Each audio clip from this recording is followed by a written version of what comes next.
కానీ ఈరోజు ప్రపంచమంతా కూడా ఆ దేశాన్ని వైపే చూస్తుంది. ఎందుకంటే ఆ దేశం చిన్నదైనా ఆ దేశంలో ఉన్న సమృద్ధి మరి ఏ దేశంలో కూడా లేదు. దేవునికి స్తోత్రం కలుగును గాక. ఆ దేశంలో ఉన్న సిరి సంపదలు మరే దేశంలో లేవు. ఆ దేశంలో ఉన్న జ్ఞానము మరే దేశంలో లేదు. ఆ దేశంలో ఉన్న వ్యవసాయ పంటలను చూసి అన్ని దేశాలు కూడా అక్కడ టెక్నాలజీ నేర్చుకుంటున్నారు. అంటే ప్రపంచం అంతా కూడా ఈ రోజున యెరూషలేము మీద ఆధారపడి ఉంది. దేవునికి స్తోత్రం కలుగును గాక. అందుకే ఆ చిన్న దేశం యొక్క ఎదుగుదలను చూడలేక మాటి మాటికి దాని మీదకి యుద్ధానికి వస్తూ ఉంటారు.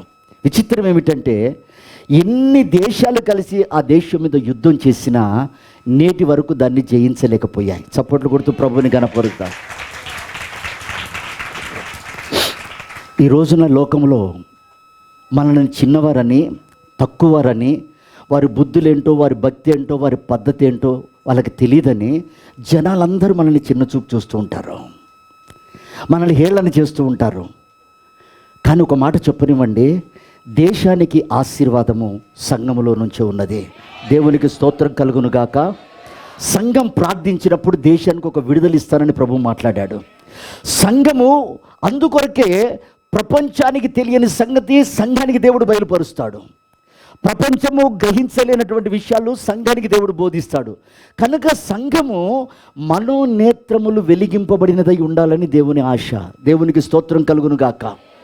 లోకం ఆలోచనలకి మన ఆలోచనలకు ఆకాశానికి భూమికి ఉన్నంత వ్యత్యాసం ఉండాలి. లోకములో మాట్లాడుకునే మాటలకు మనకు ఆకాశానికి భూమికి ఉన్నంత వ్యత్యాసం ఉండాలి.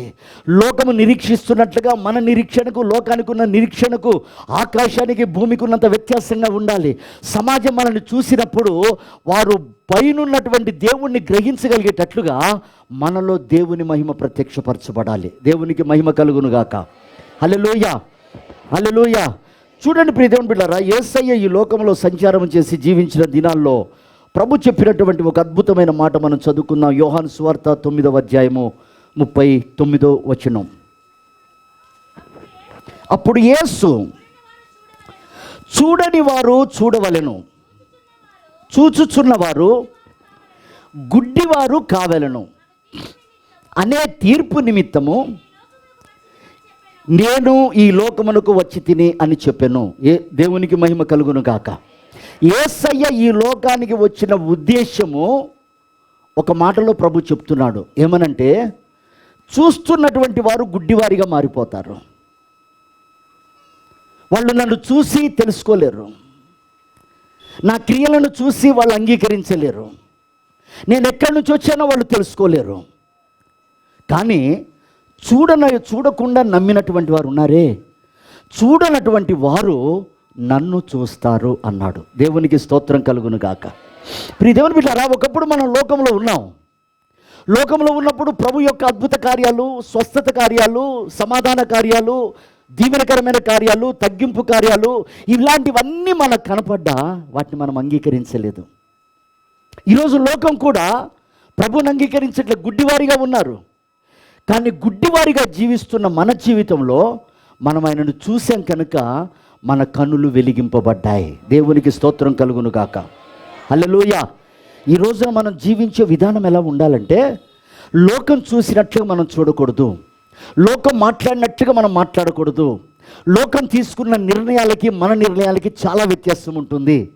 లోకం ఆశించే ఆశలకి మనం ఆశించే ఆశలకు చాలా వ్యత్యాసం ఉంటుంది.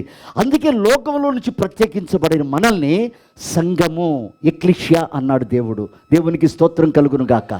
సంఘం అనే మాటకు అర్థం ఏంటంటే, ఇది లోకములో నుండి ప్రత్యేకించబడింది, వేరు చేయబడింది. కనుక ఆలోచనలు, మాటలు, తలంపులు, నిర్ణయాలు, నిరీక్షణ సమస్తము కూడా ఈ ప్రత్యక్షత చూడాలి ప్రజలన్నదే దేవుని ఆశ. దేవునికి మహిమ కలుగును గాక. హల్లెలూయా. చూడండి, అక్కడ ఒక పుట్టి గుడ్డివాడు ఉన్నాడు. అతడు గుడ్డివాడిగా ఉన్నప్పుడు దేవుడు అతన్ని ముట్టి స్వస్థపరుస్తాడు. ప్రభువుని వెంబడింపే జనాంగం చాలామంది ఉన్నారు. అక్కడ సేవకులు ఉన్నారు, శాస్త్రులు, పరిచయులు, సద్దుకైలు, ప్రభువుని వెంబడింపినటువంటి భక్తులు ఎంతోమంది ఉన్నారు. వారందరూ కూడా ఈ గుడ్డివాడి కన్నులు రావడంతోనే వాళ్ళు ఆశ్చర్యపోతున్నారు. ప్రభు అంటాడు, మీరు ఎందుకు ఆశ్చర్యపోతున్నారు?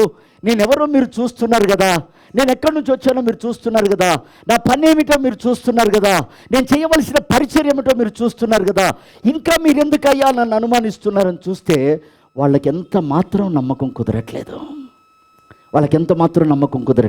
వాళ్ళు ఎవరండి? సేవకులు, సద్దుకయ్యులు, శాస్త్రులు, పరిచయులు, అక్కడ ప్రభువుని వెంబడించినటువంటి నామకార్థంగా జీవించినటువంటి క్రైస్తవులు. వీళ్ళందరూ యేసు ప్రభు అతనికి కళ్ళు తెరిపించిన వెంటనే వాళ్ళు నమ్మట్లేదు, అంగీకరించట్లేదు. ప్రభు ఈ గుడ్డివాడిని పిలిచి అడుగుతాడు, ఒరే బాబు, వాళ్ళు నమ్మట్లేదు, వాళ్ళు విశ్వసించట్లేదు, నువ్వేమనుకుంటున్నావు అని అడిగినప్పుడు, నీవు నన్ను రక్షించిన క్రీస్తువి అన్నాడు. దేవునికి స్తోత్రం కలుగును గాక. హల్లెలూయా. అప్పుడు ప్రభు అన్న మాట ఏమిటంటే, ఈ గుడ్డివాడు నన్ను చూశాడు కానీ కనులున్న మీరు నన్ను చూడలేదు కాబట్టి మీరు గుడ్డివారు అన్నాడు. దేవునికి మహిమ కలుగును గాక. ప్రియమైన దేవుని బిడ్డలారా, ఈరోజు ప్రభువుని నమ్ముకొని అంగీకరించి మన బ్రతుకును మార్చిన దేవుణ్ణి మనం చూస్తున్నాం.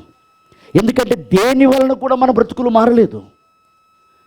కేవలము ఆయన మాటలో ఉన్న శక్తిని బట్టి, ఆయన ప్రణాళికలో మనం ఉన్నాం కనుక, ఆయన బిడ్డలమని ప్రభు రుజుపరచుకోవడానికి ఆయన మాటల్ని బట్టి మనల్ని మార్చాడు. అంటే ఇప్పుడు మనం ఎవరి మీద విశ్వాసం ఉంచాలి? మనం ఎవరిని చూస్తున్నాం? మనల్ని ఎవరు రక్షించాలని మనం అంగీకరిస్తున్నామంటే, దేవుడు ఉన్నాడు కనుక నేను మార్చబడ్డాను. దేవునికి స్తోత్రం కలుగును గాక. ఈ మాట లోకం అనలేదు, ఎందుకంటే వాళ్ళు గుడ్డివారిగా ఉన్నారు, వాళ్ళు అంధులుగా ఉన్నారు. అయితే ఈరోజు కనులు తెరవబడిన మన జీవితంలో మనకు సంభవిస్తున్న ప్రతిదీ కూడా ఆయన వలన కలుగుతుంది. వాటన్నిటి నుండి నా దేవుడు కాపాడుతాడన్న విశ్వాసం మనకు ఉండాలి. దేవునికి స్తోత్రం. హల్లెలూయా. అదే ప్రత్యేకత ప్రియదేవుని బిడ్డలారా. వాళ్ళు సరిగినట్లుగా, వాళ్ళు సంశయించినట్లుగా, వాళ్ళు ప్రశ్నార్థకంగా ఉన్నట్లుగా, వాళ్ళు విశ్వాసం లేని వారిగా ఉన్నట్లుగా, వాళ్ళు అనుమానప్రదంగా వెంబడించినట్లుగా, వాళ్ళు ఏదో మొక్కుబడిగా భక్తి చేస్తున్నట్లుగా మన భక్తి ఉండకూడదు. అందుకే వాళ్ళు గుడ్డివారయ్యారు, గుడ్డివారు చూడగలుగుతున్నారు అన్నాడు. దేవునికి మహిమ కలుగును గాక. హల్లెలూయా. చూడండి, ఇప్పుడు ఒక అద్భుతమైన విషయం ఏమిటంటే, వాళ్ళందరూ కూడా వచ్చి ఈ గుడ్డివాడిని అడుగుతున్నారు, నీ కళ్ళెట్లా తెరిపించాడయ్యా, నీ కళ్ళెట్లా తెరిపించాడు, ఒక మాట చెప్పు మాకు అని. అంటే అతడు ఇచ్చినటువంటి సాక్ష్యం ఒకసారి చదవండి. యోహాను సువార్త 17వ అధ్యాయము 21వ వచనం. మరియు నీవు నన్ను పంపితివని లోకము నమ్మునట్లు తండ్రి, నా యందు నీవును వారు మన యందు ఏకమయుండవలెనని, వారి కొరకు మాత్రమే నేను ప్రార్థన చేయటం లేదు, వారు వాక్యము వలన, నా యందు వాక్యము ద్వారా విశ్వాసం ఉంచుతున్నారన్న నమ్మకముతోటి మనమందరము ఏకమై ఉండవలెనని వారి కొరకు నేను ప్రార్థన చేస్తున్నాను. దేవునికి మహిమ కలుగును గాక. ఇక్కడ యేసు ప్రభు అంటున్న మాట ఏమిటంటే, అయ్యా, ఏదో నేను వారిని రక్షించాను అని నేను వారి గురించి ప్రార్థన చేయట్లేదు, నేను నీవు ఏకమై ఉన్నలాగున. అంటే ఇప్పుడు తండ్రి కుమారుడితో ఏకమై ఎలా ఉన్నాడో, కుమారుడు తండ్రితో ఏకమై ఎలా ఉన్నాడంటే విశ్వాసాన్ని బట్టి ఆయన మాట ప్రకారంగా యేసయ్య జీవించాడు, ఆయన చెప్పినట్లుగా యేసయ్య చేశాడు, ఆయన నడుమన్నట్లుగా యేసయ్య నడిచాడు. ఆ విశ్వాసాన్ని బట్టి అంటాడు, మనము ఏకమై ఉన్నలాగున. ఇదిగో వీరును అంటాడు. ఎవరు వాళ్ళు? ఆయన రక్తము చేత కడగబడిన సంఘాన్ని గురించి మాట్లాడతాడు, ఆయన శిష్యుల గురించి మాట్లాడతాడు. వీరు మనలాగా ఏకమై ఉండాలని నేను వీరిని గూర్చి, వీరు విన్న వాక్యము వీరిలో జీర్ణించుకొని ఆ వాక్య ప్రకారంగా వీళ్ళు నడిచి మనం ఎలాగైతే కలిసి ఉన్నామో వీరు మనతో అలా కలిసి ఉండాలని నేను ప్రార్థన చేస్తున్నా అన్నాడు. దేవునికి స్తోత్రం. హల్లెలూయా, హల్లెలూయా.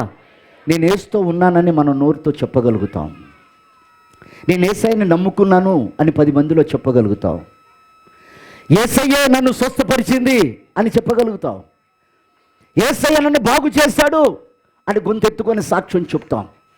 కానీ ప్రభు అంటున్న మాట ఏమిటంటే, నీవు విశ్వాసము ద్వారా జీవిస్తున్నావని ప్రజలు చూస్తున్నట్లుగా, నువ్వు విశ్వాసముతో జీవించినట్లయితే ఆ మాట, నువ్వు ఏ మాట అయితే దేవునిది విన్నావో, ఏ వాక్యం అయితే దేవునిది విన్నావో, ఆ వాక్యము ద్వారా నువ్వు పట్టబడ్డావో, ఆ వాక్యానుసారంగా నువ్వు జీవించినప్పుడు ప్రభు అంటాడు, నీవు నేను కలిసి ఉన్నట్లుగా వీరందరూ నాతో కలిసి ఉండాలని నేను ప్రార్థన చేస్తున్నా. ఇప్పుడు గుడ్డివారెవరు ప్రియదేవుని బిడ్డలారా? శాస్త్రులు, పరిచయులు, ప్రభువును వెంబడించిన వారు, అన్యులు కాదు. ఇప్పుడు అనేక మంది క్రైస్తవ బిడ్డలు గుడ్డివారుగా ఎందుకున్నారు? ప్రభు నిజమైన దేవుడని అంగీకరిస్తారు. ప్రభువే నిజమైన దేవుడు, ఆయన గొప్పవాడని గొంతెత్తి కూతలేసి మాట్లాడతారు. అనేకులు బోధిస్తారు యేసు ప్రభు దేవుడు నమ్ముకోండి అని. కానీ వాళ్ళు చెప్పిన దాంట్లో సత్యాన్ని వాళ్ళ ప్రవర్తనలో చూపించలేరు. విన్నవారు దానికి తగినట్లుగా ప్రవర్తించలేరు. అందుకే చూడండి, కొంతమంది జీవితాలలో, కొన్ని కుటుంబాలలో ఎందుకు ఇలా జరుగుతుందంటే, అది మా శాపం కావచ్చు, మాలో ఏదో పాపం ఉంది కావచ్చు, మాలో ఉన్న అవిధేయత కావచ్చు, ఎన్నో రకాలుగా మాట్లాడతారు. నేను అంటాను, వాక్యము నీకు చెప్పినట్లుగా నువ్వు చేయగలిగితే, వాక్యము నువ్వు విన్నది నువ్వు జీర్ణించుకొని, ఎలాగైతే ఆహారాన్ని జీర్ణించుకొని నువ్వు ఆరోగ్యవంతుడు అవుతున్నావో, ఆత్మ సంబంధంగా విత్తబడుతున్న మాటలు నువ్వు జీర్ణించుకొని దాని ప్రకారంగా నువ్వు నడవగలిగితే, నీతో తండ్రి, కుమారుడు, పరిశుద్ధాత్ముడు ఉన్నాడని ప్రజలు చూస్తారు. దేవునికి స్తోత్రం కలుగునుగాక. హల్లెలూయా, హల్లెలూయా. ఎందుకని? అప్పుడు ఆ మానవుణ్ణి దేవుడు నిర్మించుకున్నప్పుడు దేవుడు సామాన్యంగా విడిచిపెట్టలే, తన చేతి పనంతటి మీద అతడికి అధికారం ఇచ్చాడట. అంటే తండ్రితోనూ యేసయ్యతోనూ కలిసి ఉన్న కుటుంబము, విశ్వాసి ఎలా ఉంటాడంటే అధికారికంగా ఉంటాడు, లోబర్చుకునేవాడిగా ఉంటాడు, ఒక జయ జీవితం చేయగలుగుతాడు. కనుక ప్రియ దేవుని బిడ్డారా, యేసు ప్రభు చెప్తున్న మాట ఏమిటంటే, మీరు నమ్ముకోవటం కాదు, నువ్వు విన్న మాట ప్రకారంగా వాక్యం నీకేది సెలవిస్తుందో, నిన్ను ఏది మార్చుకోమంటుందో, ఎలా జీవించమని నీకు బోధిస్తుందో అలాగూ జీవించినప్పుడు మనం తండ్రితో, యేసయ్యతో కలిసి ఉంటామని మన ప్రయత్నాన్ని బట్టి ప్రభు ప్రార్థన చేస్తున్నాడట. నేను దాని కొరకు ప్రార్థన చేస్తున్నాను అన్నాడు. దేవునికి స్తోత్రం కలుగునుగాక. హల్లెలూయా, హల్లెలూయా, హల్లెలూయా. అందుకే చూడండి ప్రియ దేవుని బిడ్డలారా, అనేకుల్లో ఈ వాక్యము క్రియ చేయకుండా ఇహలోక సంబంధమైన దేవత అనేకులకు అవిశ్వాసాన్ని కలగచేసి వాళ్లకు గుడ్డితనం కలగచేస్తుందట. చూడండి, ఇప్పుడు నామకార్థంగా ఉన్న వాళ్ళని అడగండి, ఏం స్వస్థపరుస్తాడే దేవుడు డాక్టర్ లేకుండా? అరే, ఎన్నిసార్లు చెప్తా వాళ్ళకి, ఎన్నిసార్లు ఓర్చుకొని ఉండాలి, సహనంతో ఎంతకాలం ఉండాలి, వాళ్ళకు బుద్ధి చెప్పాలి, స్టేషన్కి తీసుకువెళ్ళాలి, లేదా ఇంకేదో చేయాలి అంటారు. కాదయ్యా, ప్రభు కార్యం చేస్తాడు, కాస్త ఓపిక పట్టండి అంటే లేదు, వాళ్ళ బలము, వాళ్ళ శక్తి కనబరుచుకోవడానికి ఇష్టపడతారు. ప్రియమైన దేవుని బిడ్డలారా, అనేకులకు గుడ్డితనం కలగచేస్తుంది. ఎవరికి? అన్యులకు కాదు, విశ్వాసులలో అవిశ్వాసాన్ని కలగచేసి, ఇక చాలును నిరీక్షించిన కాడికి, చాలును మందిరానికి వెళ్ళిన కాడికి, చాలును డబ్బు పాడు చేసిన కాడికి, చాలును సేవకులను పోషించిన కాడికి, సంఘం అని వెళ్ళి అనవసరంగా ఇంట్లో బిడ్డను చంపుకున్నావు, సంఘం అని వెళ్ళి ఇంట్లో ఉన్నవన్నీ పాడు చేశావు, ఇక నువ్వు నమ్ముకున్న భక్తి చాలు, వదిలిపెట్టు అని అవిశ్వాసము నీకు గుడ్డితనం కలుగచేసి దేవునికి నిన్ను దూరపరుస్తుందట. కనుక అక్కడ అంటాడు ప్రభు, వాళ్ళు వాక్యము ద్వారా విన్నది ఏదైతే ఉంటుందో అది, దాని ద్వారా వాళ్ళు విశ్వాసంలోనికి వచ్చి, నీలో, నాలో, నువ్వు, నేను ఎలా నిలిచి ఉన్నామో దాని ద్వారా వాళ్ళు నిలిచి ఉన్నప్పుడు వారు దీవించబడతారు. దేవునికి మహిమ కలుగునుగాక. హల్లెలూయా. ఇప్పుడు చూడండి, వాళ్ళందరూ వచ్చి తను అడుగుతున్నారు, గుడ్డివాడా, నువ్వెలా బాగుపడ్డావు, నువ్వు బాగుపడ్డానికి కారణం ఏంటో చెప్పు అన్నప్పుడు అతడు చెప్తున్నటువంటి ఒక మాట కూడా మనం చదువుదాం. యోహాను సువార్త 9వ అధ్యాయము 10-11 వచనాలు మనం చదువుదాం. నీ కన్నులు ఎలాగో తెరవబడినాయి అని వారిని అడుగగా, యేసు అనే ఒక మనుష్యుడు బురద చేసి నా కన్నుల మీద పోసి, నీవు సిలోయమను కోనేటికి వెళ్ళి కడుక్కొనుమని నాతో చెప్పాను. నేను వెళ్ళి కడుక్కొని చూపు పొంది తిని అనేను. దేవునికి మహిమ కలుగునుగాక. హల్లెలూయా. అక్కడ వాడు క్లియర్గా వాళ్ళకి చెప్తున్నాడు, అయ్యా నేను గుడ్డివాడినే, కానీ ఆయన నా కళ్ళకు ఉమ్మితో మట్టిని బూడిద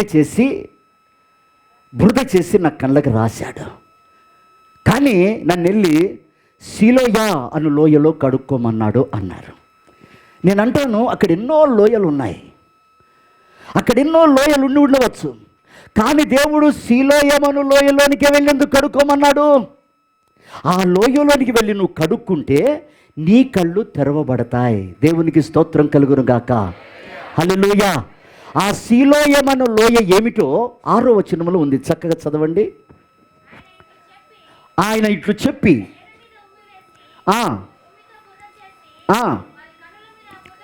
కనుల మీద ఆ బురద పూసి సీలోయమను కోనేటికి వెళ్ళి అందులో కడుక్కోమని చెప్పాను.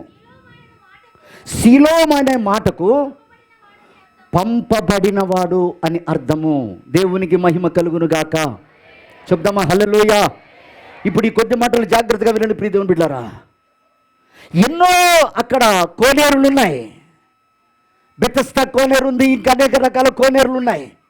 ఆ కోనేరులో కాకుండా నీవు సీలోయమను లోయలోనికే వెళ్ళు అన్నాడు.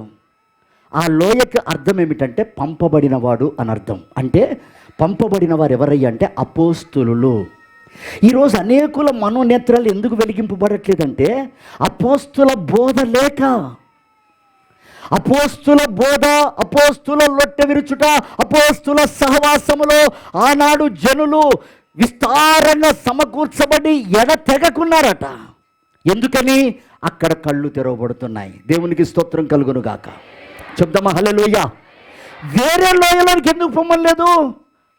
ఆ కోనేరులు మనుషుల ముఖస్థుతి కొరకు మాట్లాడుతున్నారు, ఆ కోనేరులు డబ్బు కొరకు మాట్లాడుతున్నారు, ఆ కోనేరులు మనసుకి గాయము కాకుండా, మనుషులో ఉన్న చేదును తెలియపరచకుండా, మనిషి పరిపూర్ణుడు కాకుండా, వాక్యము ద్వారా ఉదక స్థానము చేయబడకుండా వాళ్ళు మాట్లాడుతున్నారు. కాబట్టి అక్కడ కళ్ళు తెరవబడట్లేదు. ఈరోజు సమాజంలో చూడండి, కొన్ని సంఘాలను గమనించండి. ఏంటయ్యా వాళ్ళు చెప్తున్న సాక్ష్యం?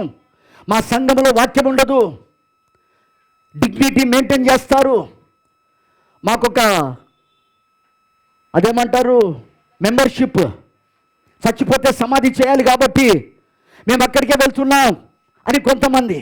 మరికొంతమంది అండి సూటిగా మాట్లాడతారు, పంపబడిన వారు, అపోస్తుల బోధ. అబ్బో అక్కడ నన్నే చూసుకుంటూ మాట్లాడుతున్నారేమో, మాకొద్దు, ఇదిగో ఇక్కడ సౌఖ్యంగా ఉంది, కుర్చీ వేసి కూర్చోబెడుతున్నారు, అక్కడ గణపరుస్తున్నారు, అక్కడికి వెళ్తాము. మరికొంతమంది ఉంటారు, సేవకుడు అవసరం లేదు, ఒక హాల్ తీసుకొని టీవీ పెడతారు, ఆ టీవీలో వచ్చి వాక్యం చెప్తూ ఉంటాడు. ఆ వాక్యం చెప్పేవాడికి కూర్చొని వినేవాడికి ఏ సంబంధం ఉండదు. అతడు ఏ గొర్రె, ఆ గొర్రెకి ఏమైనా మచ్చలున్నాయా, అది తప్పిపోయిచ్చిన గొర్రెనా, దొంగ గొర్రెనా, నటిస్తున్న గొర్రెనా, వాడికి అవసరం లేదు చెప్పేవాడికి. వాడికి ఏం కావాలి? పేరు కావాలి. ఆ టీవీ మీద కనపడ్డ సేపు వీళ్ళంతా హాయిగా కూర్చుంటారు. ఎందుకు? నొప్పి లేదు. వీళ్ళు సున్నతి చేయబడిన వారైతే ఒక నొప్పి ఉంటుంది, శరీర సంబంధులు కదా, వారికి నొప్పి అవసరం లేదు. హాయిగా చెప్పాడు, బాగా ఉంది. పైగా అడుగుతాడు, మీరు విన్నారా? ఇంకా బాగుపడాలంటే ఓ 10,000 పట్టుకురండి, 20,000 పట్టుకురండి. గొర్రెల్లాగా పోయి డబ్బులాడబడేసి వస్తున్నారు. ఒక ఫోటో దిగుతా అంటే, వాళ్ళకి సెకండ్ ఇస్తా అంటే, వాడు పక్కన నిలబడితే దేవుని కంటే ఎక్కువగా. ప్రియమైన దేవుని బిడ్డలారా, సీలోయమను లోయలోనికి వెళ్ళి కళ్ళు కడుక్కుంటేనే కనపడతాయి. దేవునికి స్తోత్రం కలుగునుగాక. హల్లెలూయా, హల్లెలూయా. దేవుడు అంటాడు నీకు అక్కడ కళ్ళు తెరవబడతాయి. అపోస్తలుడైన పౌలుతో దేవుడు అంటాడు, పౌలు నువ్వు నన్ను హింసిస్తున్నావు, నువ్వు నన్ను బాధిస్తున్నావు, నాకు ఆయాసకరంగా జీవిస్తున్నావు, నీవే బుద్ధిమంతుడువు, జ్ఞానవంతుడువు, శాస్త్రులతో తిరిగావు, పరిచయాలతో తిరిగావు, సేవ అంటే ఏంటో తెలుసు, సంఘం అంటే ఏంటో తెలుసు, భక్తి అంటే ఏంటో తెలుసు, కానీ బ్రతుకంటే ఏమిటో నీకు తెలియట్లేదు. ఎలా బ్రతకాలో నీకు తెలియట్లేదు. భక్తి తెలుసని మురిసిపోతున్నావు, బైబిల్ తెలుసని మురిసిపోతున్నావు, పాట వచ్చని మురిసిపోతున్నావు, పరిచర్య వచ్చని మురిసిపోతున్నావు. బ్రతుకు తెరువు నీకు తెలియదు కనుక హననీయ దగ్గరికి వెళ్ళు, నీ కళ్ళు తెరవపడతాయి. దేవునికి స్తోత్రం కలుగునుగాక. హల్లెలూయా. అంటే అప్పటిదాకా అపోస్తలుడైన పౌలుకి కళ్ళు లేవండి, ఉన్నాయి. గుడ్డితనంతో ఉన్నాడు. ఏం తెలియట్లేదు అతనికి? బ్రతుకు తెలియట్లే. భక్తి తెలుసు, పేరు తెలుసు, ఎంత సాధించాడో తెలుసు, ఎంతమంది సేవకులతో పరిచయం ఉందో తెలుసు, ఏ వయసు నుంచి దేవుల్లో ఎదిగాడో తెలుసు. కానీ బ్రతుకును తెలుసుకోలేకపోయాడు. అక్కడికి వెళితే బ్రతుకు తెలిసింది. ప్రభు అంటాడు, నువ్వు విన్నది ఎందుకో తెలుసా, నన్ను కనుగొన్నది ఎందుకో తెలుసా, నేను చూపించినట్లుగా నువ్వు నడవటానికి. దేవునికి స్తోత్రం కలుగునుగాక. హల్లెలూయా, హల్లెలూయా. ప్రియమైన దేవుని బిడ్డలారా, ఈరోజు మనం అనుకుంటున్నాం, యెహోవా నా కాపరి, నాకు లేమి కలగదు, పచ్చిక గల చోట్ల ఆయన పరుండజేస్తున్నాడు, శాంతికరమైన జలముల యొద్ద నన్ను సేద తీరుస్తున్నాడు, నా ప్రాణమునకు తృప్తి కలగజేస్తున్నాడు, మంచి భోజనం పెడుతున్నాడు, ఉపదేశంతో నింపుతున్నాడు అని అనుకుంటున్నావు. దీని వెనక ఆయనకున్న ఆలోచన ఏమిటంటే, గాఢాంధకారపు లోయలో నువ్వు సంచరించాలి. దేవునికి స్తోత్రం కలుగునుగాక. హల్లెలూయా. గాఢాంధకారం అంటే కటిక చీకటి, సామాన్యమైన చీకటి కాదు. సామాన్యమైన చీకటిలో లోకం కూడా బ్రతకగలుగుతుంది. కానీ గాఢాంధకారపు లోయలో నువ్వు సంచరించాలి. అక్కడ నీకేదో ఆధారం తెలుసా? ఆయన వాక్యము, ఆయన వాగ్దానము. దేవునికి మహిమ కలుగునుగాక. నీ దొడ్డు కర్ర, నీ దండము నాకు తోడై ఉంటుంది. ఈరోజు లోకంలో నువ్వు బ్రతకటానికి, లోకంలో ప్రత్యేకించబడిన నీవు ప్రభువును మహిమపరచడానికి వాక్యము ద్వారా, వాగ్దానము ద్వారా దేవుని మహిమను మనం ప్రత్యక్షపరచాలి. దేవునికి స్తోత్రం. హల్లెలూయా. ఇప్పుడు అతడు అంటాడు, సిలోహు లోయలో కళ్ళు తెరవబడ్డాయి. ప్రియమైనటువంటి దేవుని బిడ్డలారా, బైబిల్లో కొంతమంది భక్తులు ఉన్నారు, త్వరగా ముగిస్తాను. వారి కళ్ళు దేవుడు ఎలా తెరిపించాడు, అసలు కళ్ళు ముయ్యబట్టడానికి కారణం ఏంటో ఒక మాట మనం చదువుకుందాం. చూడండి, బైబిల్లో ఆదాము ఉన్నాడు. ఏదైనా తోటలో ఉన్నప్పుడు అతడు పండు తినొద్దు అన్నాడు దేవుడు. ఏ పండైతే తినొద్దు అన్నాడో ఆ పండు తినే అంతవరకు దేవుణ్ణి చూస్తూ ఉన్నాడు, దేవునితో మాట్లాడుతూ ఉన్నాడు. అంటే తిననంతసేపు అనగా విధేయత కలిగి ఉన్నంత వరకు, ఆజ్ఞలను పాటించినంత వరకు, క్రమంగా బ్రతికినంత వరకు దేవుడు అతనితో మాట్లాడుతూనే ఉన్నాడు. దేవునికి స్తోత్రం కలుగునుగాక. హల్లెలూయా. అతడు దేవుణ్ణి చూస్తున్నాడు, దేవుడు అతన్ని చూస్తున్నాడు. ఎప్పటి వరకు? ఆజ్ఞను నమ్మినంత వరకు, ఆజ్ఞలో నిలిచి ఉన్నంత వరకు, ఆజ్ఞానుసారంగా జీవిస్తున్నంత వరకు ఆదాముతో దేవుడు ఉన్నాడు. ఎప్పుడైతే వద్దు అన్న పని చేసి అవిధేయుడయ్యాడో దేవుణ్ణి చుట్టం మానిపోయింది. ఈ రోజున నువ్వు గుడ్డివాడు ఎప్పుడవుతున్నావు తెలుసా? అవిధేయత. అవిధేయత మూల్యము చాలా విలువైందండి. మనం అనుకుంటాం, లోబడకపోతే ఏమవుతుంది, అమ్మ చెప్పిన మాట వినకపోతే ఏమవుతుంది, పాస్టర్లు చెప్తూనే ఉంటారు, వాళ్ళకి ఏమన్నా మన బాధ తెలుసా, మన బోధ తెలుసా, మన కుటుంబ పరిస్థితి తెలుసా, ఏంటి వాళ్ళ మాట వినేది అని అవిధేయత చూపుతాం. చూసారా? దాని విలువేంటో తెలుసా అండి? నువ్వు దేవునితో మాట్లాడే అనుభవాన్ని పోగొట్టుకుంటావు. దేవుడు నిన్ను చూసే అనుభవాన్ని నువ్వు పోగొట్టుకుంటావు. దేవుడు నీతో మాట్లాడే అనుభవాన్ని నువ్వు పోగొట్టుకుంటున్నావు. అవిధేయత వల్ల పోయినది విధేయత ద్వారా మనకు మరలా తండ్రిని చూసే భాగ్యం దక్కింది. దేవునికి స్తోత్రం కలుగునుగాక. హల్లెలూయా. అందుకే విధేయతలో ఉన్న పరిపూర్ణత మరి దేనిలో లేదు. లోబడుటలో, లోబడుటలో, లోబడుటలో. లోబడ్డ వెంటనే అతడికి జరిగిన విషయం ఏంటంటే కళ్ళు తెరవబడ్డాయి. గుడ్డితనం కలగటానికి అవిధేయత కారణమైతే విధేయత ద్వారా మరలా మన కళ్ళు వెలిగింపబడతాయి. రెండో మాట మనం చదువుకుందాం. చూడండి, ఆదికాండము 21వ అధ్యాయము 19వ వచనం. ఆమె కనులు తెరిచినందున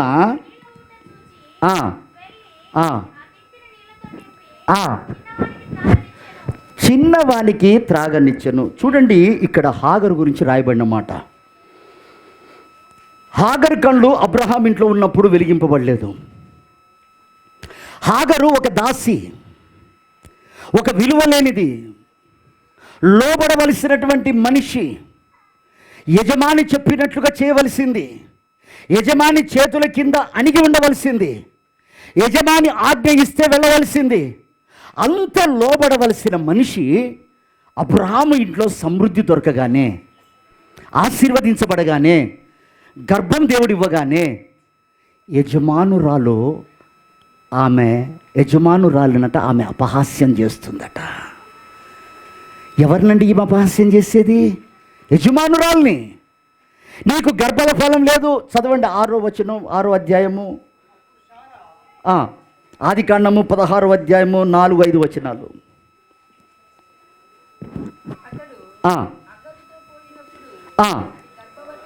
గర్భవతి ఆయను తాను గర్భవతినైతినని తెలుసుకొని తాను యజమానురాలు దాని దృష్టికి నీచమైనదాయను. యజమానురాలు దాసి కళ్ళకు ద్వేషిస్తుందట, నీచమైనదిగా కనపడుతుందట. ఈ దాసి బ్రతికెక్కడదండి? కనికరించి యజమానురాలు నడిపించుకుంటూ వెళ్తుంది. రా, నా దగ్గర ఉంది, కానీ నీకు పేరు వస్తుంది, నీకు ఘనత వస్తుంది. ఎక్కడున్నావంటే కనీసం నువ్వు అడ్రస్ చెప్పగలుగుతూ, నేను శార దగ్గర ఉన్నాని, ఒక విశ్వాస గృహంలో ఉన్నాని, ఒక విశ్వాస నడిపింపులో ఉన్నాని అని చెప్పి పిలిపించుకొని నడుస్తుంటే ఒకరోజు ఆమెను గణపరిచాడు దేవుడు. ఈమె ఎప్పుడైతే గర్భవతి అయిందో యజమానురాలు నీచంగా మారిపోయిందట. ఏమండి, ఈమెకు కృతజ్ఞత ఉందా? ఈమెకి ఏమన్నా దయ ఉందండి? దాసి ఒక యజమానురాలని దూషిస్తుంది, నీచంగా ఎంచుతుంది. ఈ రోజున ప్రియ దేవుని బిడ్డలారా, ఎన్నిక లేని మన బ్రతుకులను, యోగ్యత లేని మన బ్రతుకులను ఆయన చేర్చుకొని ఆ యజమానుడు మనల్ని నడిపిస్తూ ఉన్నాడు. నడిపిస్తుంటే ఈరోజు ఆశీర్వదించబడ్డ తర్వాత దేవుడు ఏమైపోతున్నాడు? వాళ్ళకి చులకన. దేవుని మందికి రావాలంటే వాళ్ళకు లోక సంబంధమైన పనులు, మోకరించి ప్రార్థన చేసుకుందాం సమయానికంటే ఇప్పుడు కాదులే, తర్వాత. యజమానుడు నీచంగా మార్చబడుతున్నాడు. ఎప్పుడేది? నీవు సమృద్ధితో నింపబడ్డ తర్వాత, దీవించబడ్డ తర్వాత, నీ సాక్ష్యం పెరిగిన తర్వాత, నీ యోగ్యత పెరిగిన తర్వాత యజమానుడా నీకు నీచంగా కనపడేది, యజమానుడా నీ దృష్టికి నిర్లక్ష్యంగా ఉండేది, యజమానుడా నీ దృష్టికి అంత అపహాస్యంగా ఉండేది, ఆమెను తీసుకెళ్ళి ఎడారిలో వదిలిపెట్టన్నాడు. విడిచిపెట్టిన వెంటనే ఏడుస్తుంటే దేవుడు కళ్ళు తెరిచాడు. ఏమ్మా శారమ్మ, ఎందుకు ఏడుస్తున్నావు? హాగరు, యజమానురాలు నన్ను త్రోసేసిందయ్యా, ఎక్కడికి వెళ్ళాలో నాకు తెలియట్లేదు, ఏం చెయ్యాలో నాకు తెలియట్లేదు, ఎలా బ్రతకాలో నాకు తెలియట్లేదు. అప్పుడు ప్రభు అంటాడు, ఆమె కళ్ళు తెరిచిన వెంటనే నీటి ఊటను చూపించాడు. దేవునికి స్తోత్రం కలుగును గాక. ఆ నీరు వాక్యానికి సాదృశ్యంగా ఉంది. ఆ నీరు వాక్యానికి సాదృశ్యంగా ఉంది. నీకు వాక్యం లేక ఆశీర్వదించబడ్డప్పుడు గణపరచబడుతున్నావు, ఆశీర్వదించబడ్డప్పుడు దేవుడు నీకు చులకనవుతున్నాడు, దేవుని సేవకులు నీకు చులకనవుతున్నారు, దేవుని సంఘం నీకు చులకనవుతుంది, వాళ్ళ ప్రవర్తన నీకు అపహాస్యంగా ఉంటుంది. కాబట్టి నీ బ్రతికేంటో తెలుసుకో, నువ్వు ఏ పాటిదానివో తెలుసుకో, నీ విలువ ఏమిటో తెలుసుకో. సారా ఇంట్లో ఉంటే నీకు విలువ తెలియలే, అబ్రహాము దగ్గర ఉంటే నీకు విలువ తెలియలే. ఎడారిలోకి తీసుకుపోయి బుద్ధి నేర్పిస్తున్నాడు. నీ బ్రతికేంటో తెలుసుకో. ఆమె స్థితిని ఎప్పుడైతే గ్రహించిందో అప్పుడు ఆమె మనోనేత్రాలు వెలిగింపబడగా ఆమెకు కనిపించింది నీటి ఊట. దేవునికి స్తోత్రం. ఇప్పుడు ప్రభు చెప్పకే చెప్తున్న మాట ఏమిటంటే, ఈ ఎడారిలో నీకేమీ దొరకదు, ఈ నీరు తప్ప. ఈ ఎడారిలో నీకు ఆధారమే ఉండదు, ఈ నీరు తప్ప. ఈ నీటిని బట్టి నువ్వు బ్రతుకు, ఈ నీటిని బట్టి నీ బిడ్డను పెంచుకో, ఈ నీటిని బట్టి నువ్వు గణపరచబడు. నిన్ను ఆశీర్వదిస్తాను, నిన్ను గణపరుస్తాను, నిన్ను దీవిస్తాను. ఈ నీటిని బట్టి నువ్వు గణపరచబడు అన్నాడు. దేవునికి స్తోత్రం కలుగును గాక. ప్రియమైన దేవుని బిడ్డలారా, ఎప్పుడైతే ఆమె స్థితిని గ్రహించిందో ఆమె మనోనేత్రాలు వెలిగింపబడ్డాయి. అమ్మ అల్లరి చేయొద్దు, దయచేసి కూర్చోండి, అక్కడే కూర్చోండి అమ్మా, స్థలం వెతుక్కొని అక్కడే కూర్చోండి అమ్మ. కొద్దిగా అక్కడ ప్లేస్ ఇవ్వండి, పిల్లలు జరగండి అమ్మ, చూస్తూ ఉంటారు, కొద్దిగా జరపండి అమ్మా. వాళ్ళు వస్తే ముందుకు వస్తున్నారు, అక్కడే జరిపి కూర్చోమనండి.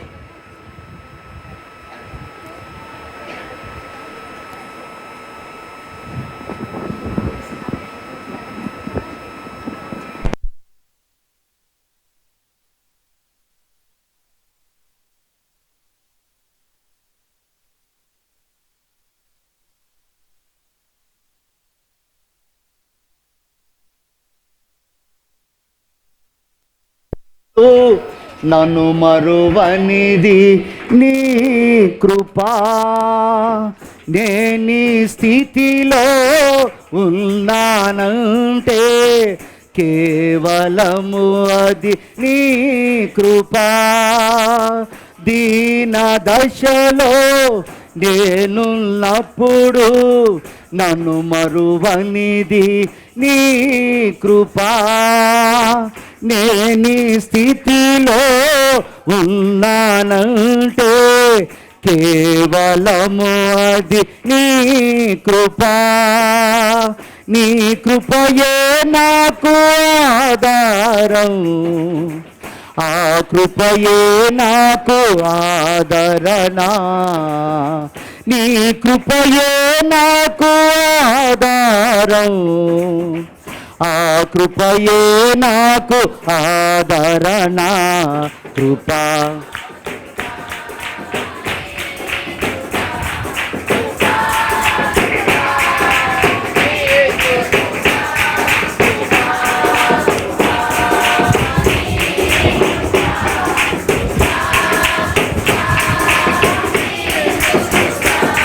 ఆమేన్. చూడండి ప్రియ దేవుని బిడ్డలారా, ఆమె స్థితి మర్చిపోయి గౌరవించవలసిన వారిని, విధేయత కనబరిచిన వారిని అపహాస్యం చేస్తూ వారికంటే ఎక్కువగా గణపరుచుకున్నందుకు దేవుడు అరణ్యానికి తీసుకెళ్ళాడు. అప్పుడు ఆమెకు నేర్పిస్తున్న పాఠం ఏమిటంటే, ఆమె స్థితిని అడిగాడు. హాగరు, ఏమొచ్చిందని నువ్వు ఎదురుస్తున్నావు? ఎటు వెళ్ళాలో నాకు తెలీదు, నేను ఎలా బ్రతకాలో నాకు తెలీదు, మంచి స్థాయిని పోగొట్టుకున్నా అని కన్నీరు కారుస్తున్నప్పుడు ఆమె కళ్ళు తెరిపించి దేవుడు ఊటను చూపించి నువ్వు దానితో బ్రతుకు అన్నాడు. దేవునికి స్తోత్రం కలుగును గాక. అది ఎక్కడండి? ఎడారిలో. ఈ రోజున ప్రియ దేవుని బిడ్డలారా, నీటి బుగ్గ వంటి మన జీవితాలను,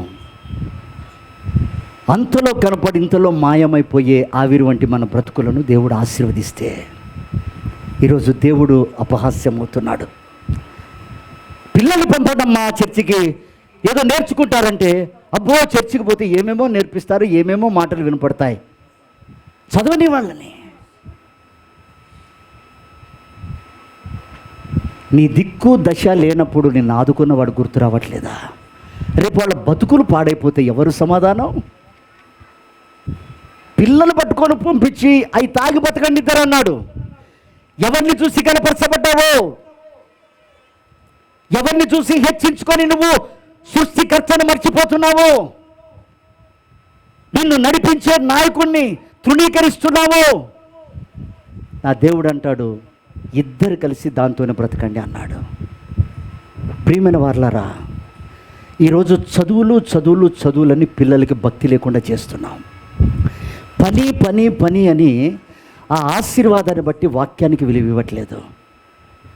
హాగరికి దేవుడు మూసుకుపోయిన కనులను తనని బ్రతికేమిటో తెలియచేసి మరలా ఆ నీటిని చూపించాడు. ఈరోజు అందులు ఎవరండి? గుడ్డివారెవరు? ఆశీర్వాదాన్ని మర్చిపోతున్నారు. ఆ ఆశీర్వాదానికి తగినట్లుగా రెట్టింపు భక్తి రావట్లేదు, రెట్టింపు వైరాగ్యం రావట్లేదు, రెట్టింపు ఆశ కలగట్లేదు, రెట్టింపు సాక్ష్యం కొరకు ప్రాకులాడట్లేదు, రెట్టింపు పరిచర్య కొరకు వాడబడట్లేదు, రెట్టింపుగా ప్రభు కొరకు ఏదైనా చేయాలన్న మంట, తీవ్రత అది కనబడట్లేదు.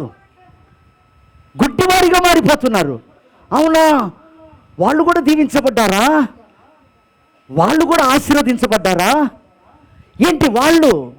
మొన్నటిదాకా రోడ్డు మీద ఉన్నారే, మొన్నటిదాకా అప్పుల్లో ఉన్నారే, మొన్నటిదాకా వాళ్ళు పేరు చెడ్డదై కొట్టివేయబడి ఇంట్లో వాళ్ళందరూ తరిమేశారే, వాళ్ళ ఇల్లు కట్టుకున్నారు. వాళ్ళ కొడుక ఐపీఎస్ పాస్ అయ్యాడట, వాళ్ళ కొడుక డాక్టర్ సీట్ వచ్చిందట. సిగ్గుపడుతున్నారు. దేవుని బిడ్డలారా, సిగ్గుపడుతున్నారు. కారణం ఏంటంటే ఎదిగిన తరువాత ఒదిగి ఉండవలసింది, ఎదిగిన తర్వాత ఇంకా సమీపంగా మార్చబడవలసింది గుడ్డివారుగా మార్చబడుతున్నారు. ప్రభు అంటాడు, ఎవరి కళ్ళు వెలిగిస్తున్నారు? స్థితిని తెలుసుకున్న వాడి కళ్ళు వెలిగింపబడతాయి. దేవునికి స్తోత్రం కలుగును గాక. ఈరోజు మొదటి పాఠం ఏమిటంటే, ఎన్నో అద్భుతాలు చేసిన దేవుడు ఇంకా నీ జీవితంలో ఉన్న ప్రశ్నలు అలా ఉన్నాయంటే, నీలో ఏదైనా కఠినత్వము, నీలో ఏదైనా భక్తిని గూర్చిన శ్రద్ధ, నీలో ఇంకా ఏదైనా ప్రభువుని గూర్చిన నిర్లక్ష్యం ఉందేమో, నీ స్థితిని గ్రహించి నీ మనోనేత్రాలు వెలిగించుకోగలిగితే వాటన్నిటికీ మార్గం సరళమవుతుంది. దేవునికి స్తోత్రం కలుగునుగాక. హల్లెలూయా. ఇక్కడ తెలియజేసే విషయం ఒకటే, నీవు కట్టబడవలసింది ఉపదేశముతోనే. ఆ ఉపదేశానికి విలువ ఇవ్వాలి, ఆ ఉపదేశానికి కట్టుబడి ఉండాలి. అది ఎంత ఇరుకైనా అందులో నుంచి నువ్వు కుడి ఎడమలకు తొలగిపోకూడదు. దేవునికి స్తోత్రం. హల్లెలూయా. రెండో మాట కూడా మనం చదువుకుందాం. అదే ఆదికాండం 22వ అధ్యాయము 12-13 వచనాలు మనం చదువుకుందామండి. అప్పుడు ఆయన, ఆ చిన్నవాని మీద చేయి వేయకుము, అతన్నేమీ చేయకు, నీకు ఒక్కడై ఉన్న నీ కుమారుణ్ణి నాకు ఇయ్య వెనుతీయలేదు కనుక నీవు దేవుని భక్తి పరుడవని ఇందువలన కనబడుచున్నదనను.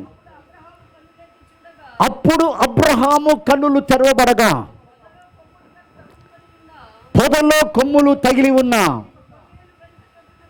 ఒక పొడేలు అతనికి కనపడెను. దేవునికి స్తోత్రం కలుగునుగాక. హల్లెలూయా. ఒక రోజున విశ్వాస వీరుడైన అబ్రహాముకు ఒక పరీక్ష వచ్చింది. అబ్రహామా, నీ భక్తి ఎన్నో విధాలుగా నేను పరిశోధించాను, కానీ నీకు ఒక్కడై ఉన్న కుమారుడు నాకు ఇవ్వగలిగితే నీ భక్తి ఏమిటో తేలిపోతుంది అన్నాడు. అప్పుడు ఆ ఒక్క కుమారుని తీసుకొచ్చి బలిపీఠం మీద పెట్టగానే, ఆ బలిపీఠం మీద పెట్టి కత్తి ఎత్తిన వెంటనే అబ్రహాము కళ్ళు తెరవబడి పొదల్లో చిక్కుకున్న గొర్రె కనపడింది. దేవునికి స్తోత్రం కలుగును గాక. హల్లెలూయా. హల్లెలూయా. అంటే నీవు దేవుణ్ణి ఎప్పుడు చూడగలుగుతావంటే, త్యాగపూరితమైన మనస్సు నీకు కలిగినప్పుడు. దేవుని కార్యాలను ఎప్పుడు చూడగలుగుతావంటే, దేవుని మహిమ నీలో నుండి ఎప్పుడు ప్రత్యక్షపరచబడుతుందంటే, నీకు త్యాగం చేసే మనసు రానంత వరకు నీ కళ్ళు తెరవపడవు. వాడు ప్రాణమును సైతం ఉపేక్షించకపోతే వాడు నా శిష్యుడు కానేరడు. అంటే నిన్ను నువ్వు ప్రేమించుకున్నంత కాలం, నీ భక్తిని నువ్వు ప్రేమించుకున్నంత కాలం, నీకున్నటువంటి సామర్థ్యతను నువ్వు ప్రేమించుకున్నంత కాలం నువ్వు ప్రభువుని చూడలేవు. ఎప్పుడైతే ప్రభు త్యాగాన్ని తలపోస్తూ ఆ త్యాగాల బాటలో నడవాలని నువ్వు మనస్సును కట్టుకుంటావో, పరసంబంధమైన వాటిని చూడటానికి నీ కళ్ళు దేవుడు తెరుస్తాడు. దేవునికి స్తోత్రం కలుగును గాక. హల్లెలూయా. భక్తిలో చాలా రకాలు ఉన్న ప్రియమైన బిడ్డలారా, బోధకులు అనేకులు అన్నాడు, సంఘాలు అనేకమైన అన్నాడు, కానీ కళ్ళు తెరవబడే సంఘం ఏదైనా ఉంది అనంటే అది సీలోయ సంఘము. దేవునికి స్తోత్రం కలుగును గాక. హల్లెలూయా. అక్కడికి వెళ్తే నీ కళ్ళు తెరవబడతాయి. ఈ కళ్ళు ఎలా మూయబడ్డాయి? నీ భూ సంబంధమైనటువంటి ఆశలను బట్టి, భూ సంబంధమైన కోరికలను బట్టి. అదే మట్టిని తీసుకొని ఉమ్మి రాసి బూడిద చేసి కళ్ళకు రాసి దేవుడు కళ్ళు తెరిపించాడు, వాటన్నిటిని పోగొట్టాడు. నేను అంటున్న ప్రియ దేవుని బిడ్డలారా, ఉపదేశము ద్వారా నువ్వు కట్టబడతావు. ఉపదేశము నీ హృదయాన్ని శుద్ధం చేస్తుంది. ఉపదేశము నీ శరీర ఇచ్చల్ని నిర్మూలపరుస్తుంది. ఉపదేశము నీ వెముకలను, కండరాలను బలపరిచి అందులో దాగి ఉన్న మాలిన్యమంతను తొలగిస్తుంది. అపోస్తులకు తప్ప దేవుడు దాన్ని ఎవరికి ఇవ్వలే. అందుకే అపోస్తులు ఇచ్చిన మాట ఏమిటంటే, ప్రతి మనుషుణ్ణి పరిపూర్ణుని చేసి ప్రభు ఎదుట నిలబెట్టుటకు నన్ను పిలిచాడు. దేవునికి స్తోత్రం కలుగును గాక. హల్లెలూయా. కథలు, నవ్వులు, సంతోషాన్ని కలుగచేసాయి, కోకొల్లలకు దొరుకుతాయి బయట. పొగడతలు కాస్త ఎక్కువ చేతిలో ముడితే ఆ బరువును బట్టి ఆ ఇంటికి వెళ్తూ ఉంటాడు సేవకుడు. నేను అంటున్న ప్రియదేవుని బిడ్డారా, ఈ చివరి దినాల్లో ఈ మధ్య ఇక్కడ కూడా కరీంనగర్లో కూడా వెలిసిందట టీవీ పరిచర్య. ఆ సేవకుడికి సంబంధం లేని విశ్వాసులు పోతారు, యేసయ్య పేరు తెలిసి యేసయ్య దగ్గరికి రారు. పలానోడి పేరు తెలిసి పలానోడి సంఘం అట అని వెళ్తారు. ఆయన విశ్వాసుల్ని చూడడు, విశ్వాసులు ఆయనని కలవరు. ఆ బొమ్మ ఎంతసేపు కనపడుతుందో వీళ్ళు బొమ్మలాగా అంతసేపు ఉంటారు. ఏమండి, ఆయన నవ్వితే వీళ్ళు నవ్వుతారు, ఆయన ఏడిస్తే వీళ్ళు ఏడుస్తారు. ఇక నేను వెళ్తున్నా మీరు వెళ్ళండి అంటే వెళ్తారు. మరి వచ్చినవాడు బుద్ధి లాంటిది, ఏ మనసుతో వచ్చారు, వాళ్ళ భావం ఏమిటి, స్పందన ఏమిటి, ఆ టీవీలో ఉన్నోడికి తెలుస్తుందా? ఇకనైనా కళ్ళు తెరవండి ప్రియదేవుని బిడ్డలారా.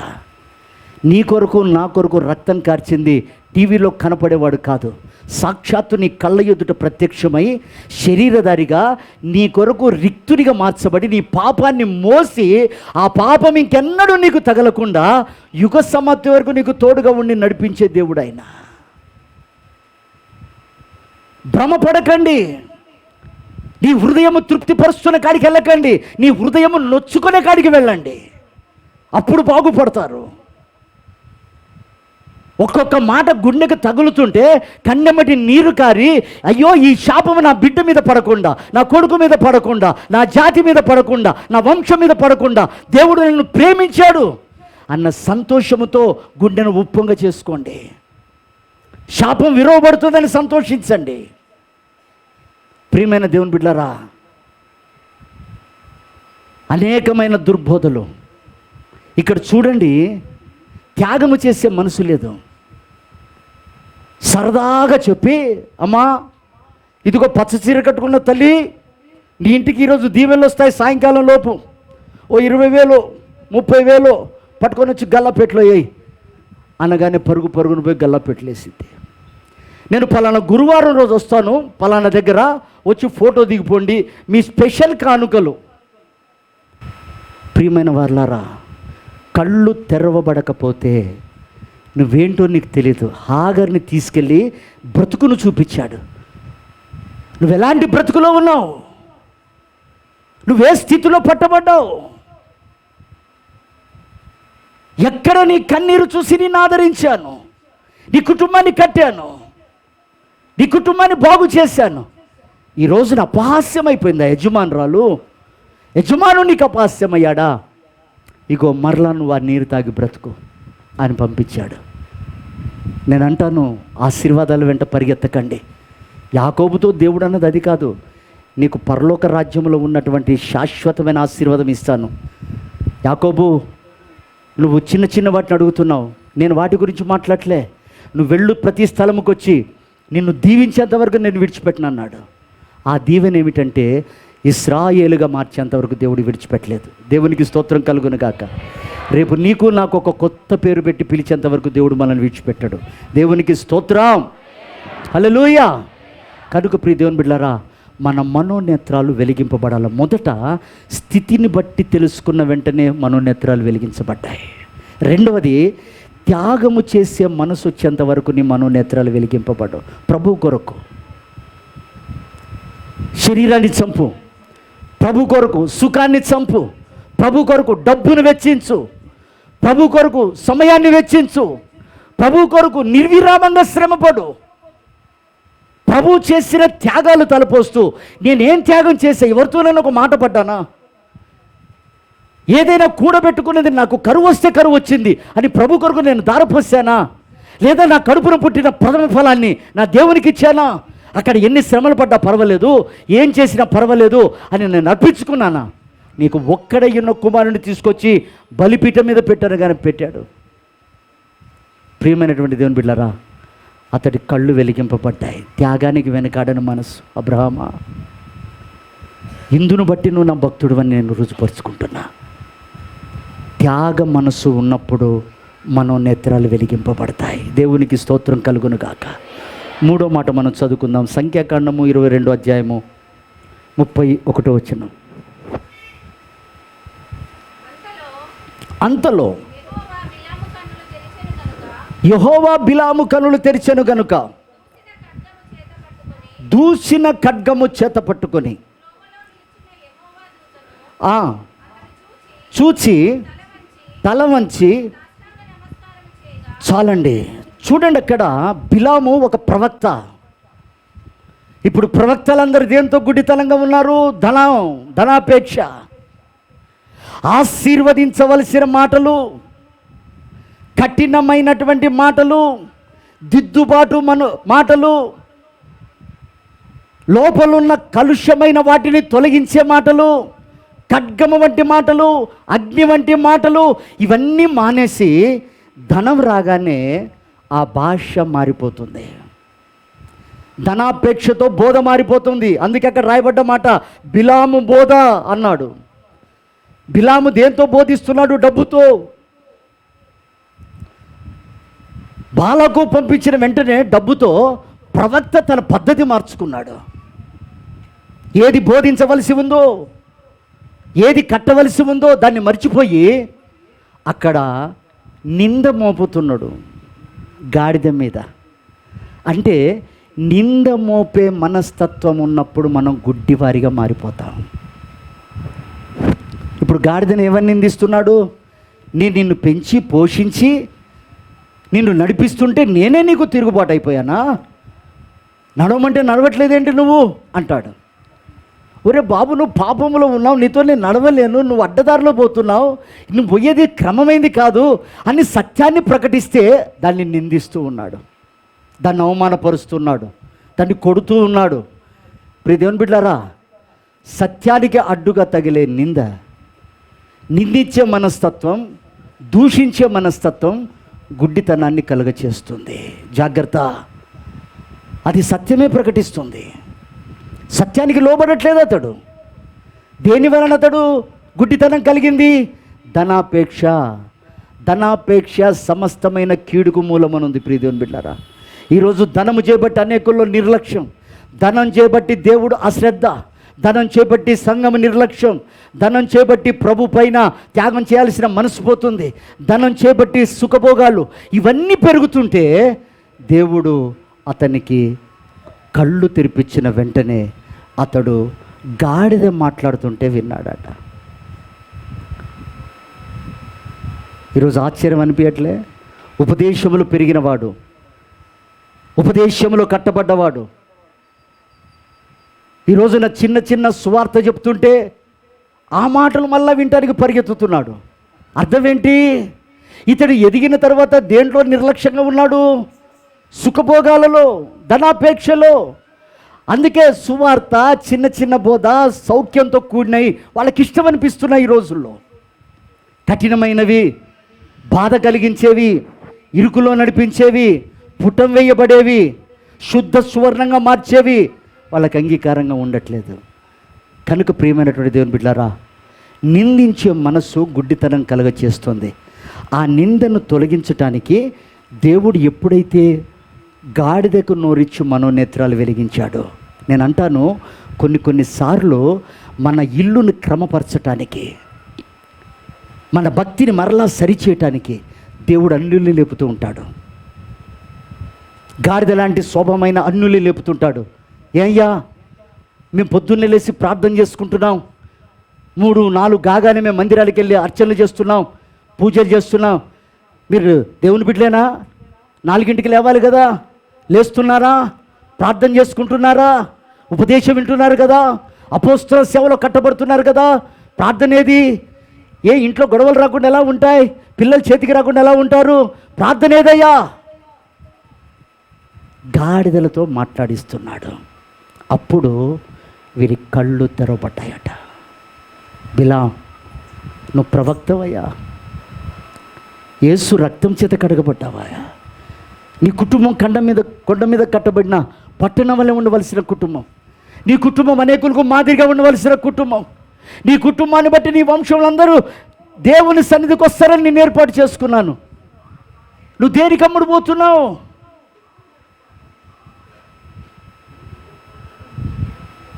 దేవుని బిడ్డలారా, గాడిదలతో దేవుడు మాట్లాడిస్తున్నాడు. ఈ సమ్మర్ అని గూగుల్ మీట్లో ఉదయకాల ప్రార్థన ప్రారంభించాం. ఇంతమంది వస్తున్నారు సంఘానికి, 10-15 మంది పాల్గొంటున్నారు. దీన్ని బట్టి మనకి ఏం అర్థం కావాలి? వీళ్ళు ఉదయకాలం ప్రార్థనకి లేవట్లేదని అర్థం కావాలి కదా. మీరు అన్యుల గుళ్ళు చూడండి, 3 గంటల కాళ్ళు గంటలు మోగుతూ ఉంటాయి, గుడి మెట్లు కడుగుతూ ఉంటారు, శ్లోకాలు వినిపిస్తూ ఉంటాయి. 4 అయిందంటే అజా వస్తుంది, వాళ్ళు మెలుకుంటున్నారు. స్వరక్తం ఇచ్చుకొని తన స్వహస్తాలతో చేసుకున్న బిడ్డలం మనం నిర్లక్ష్యం చేయట్లేదా? నేను అంటాను, ఎలా మారుతాయి మన బ్రతుకులు? ఎలా సరిచేయబడతాయి? ఎలా దేవుడు కార్యాలు జరిగిస్తాడు? ఎలా దేవుడు ముందుకొస్తాడు? నా బిడ్డలను ఎలా చెప్పుకుంటాడు?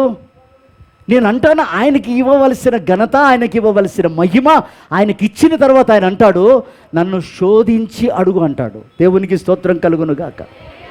నన్ను పరీక్షించాలని సవాల్ చేస్తాడు నా దేవుడు. ప్రియమైన దేవుని బిడ్డలారా, ఎప్పుడైతే గాడిద స్వరం ఎత్తిందో ఇతడు మనోనేత్రాలు వెలిగించబడ్డాయి. ఈరోజు అన్యులు నేర్పిస్తున్న పాఠం, యోనా, ఇంత భయంకరమైన ప్రమాదం వస్తుంటే నీకు ఎలా నిద్ర పట్టిందయ్యా?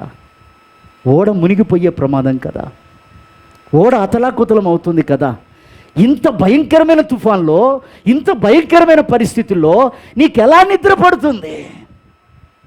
లే, మా దేవుళ్ళని మేము ప్రార్థన చేసుకుంటున్నాం.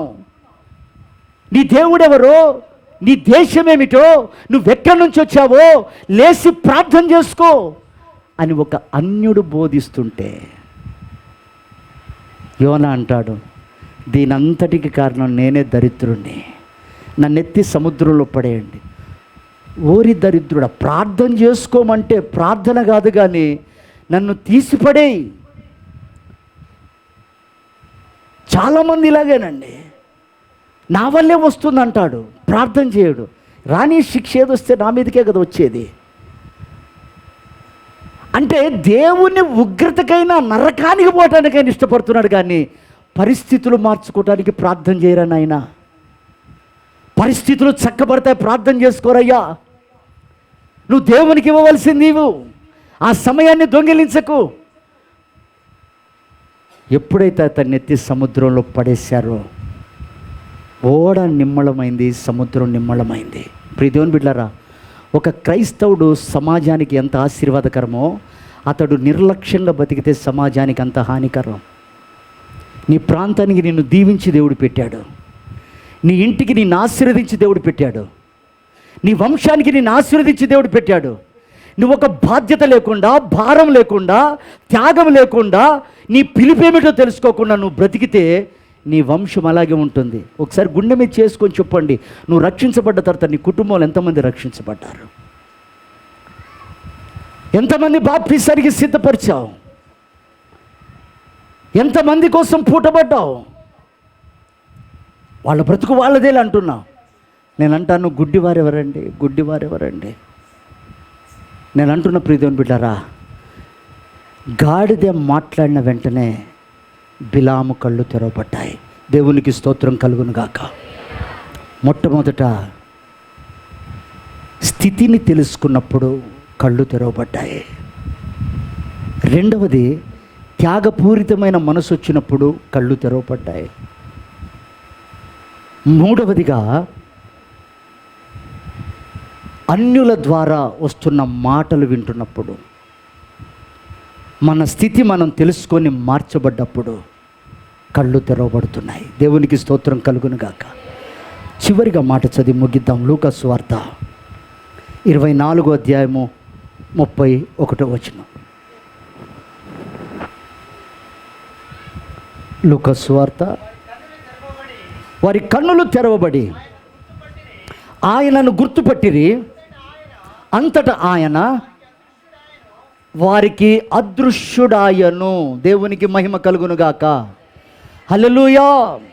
దేవుడు కళ్ళు తెరిపించి ఆయన వెళ్ళిపోతాడు. చివరిగా ఇక్కడ శిష్యులు యేసు ప్రభు సిలువ వేయబడి పునరుత్థానుడైన తర్వాత ఎమ్మై మార్గంలో వాళ్ళు నడుస్తూ వెళ్తున్నారు. వాళ్ళు మంటతోనే ఉన్నారు, మండుతూనే ఉన్నారు, వారి గుండెల్లో మండుతుంది. ఆయన మాటల్ని ధ్యానం చేస్తున్నారు, ఆయన విషయాలని తలపోస్తున్నారు. కానీ ఆయన పక్కన నడుస్తుంటే ఆయనను గుర్తుపట్టట్లే. ఎప్పుడైతే ప్రభు ఒక రొట్టెని తీసుకొని దాన్ని ఇలా విరిచాడో ఇతడు ప్రభు అని గుర్తుపట్టాడు.